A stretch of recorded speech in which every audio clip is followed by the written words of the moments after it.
আসসালামু আলাইকুম। আমার নাম মোহাম্মদ তারেক হাওলাদার। আমি বর্তমানে থাকি কল্পলক 18 নং ওয়ার্ড। আমার একটি চাচা ছিল, চাচার নাম হচ্ছে মোহাম্মদ বরকত হাওলাদার এবং উনি মানসিকভাবে অসুস্থ, প্রতিবন্ধী। উনি 15 তারিখ রাত 10টার সময় হঠাৎ করে কোথায় হারিয়ে গেছে এবং আমরা খুঁজে দেখছি, খুঁজে পাইতেছি না। আজকে 3-4 দিন হয়েছে এবং কেউ যদি পারেন আমাকে একটু সহযোগিতা করেন। আমার চাচাটাকে যদি কেউ চোখের সামনে পড়ে আমাদের নিচের নাম্বারে একটু যোগাযোগ করিয়েন। এমনি উনি এটুকু বলতে পারে যে ওনার নামই বরকত, আর কোনো কথা বলতে পারে না। উনি মানসিকভাবে অসুস্থ, প্রতিবন্ধী। যদি পারেন আমাদেরকে একটু সহযোগিতা করেন। আমার চাচার জন্য আমরা অনেক খোঁজাখুঁজি করতেছি, কষ্টে আছি।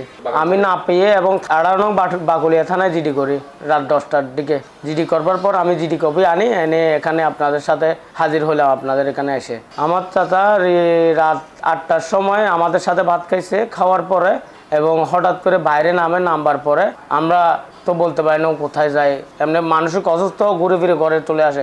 সারা রাত অপেক্ষা করলাম, অপেক্ষা করবার পরও আমার চাচা আমাদের বাসায় ফিরে আসে নাই।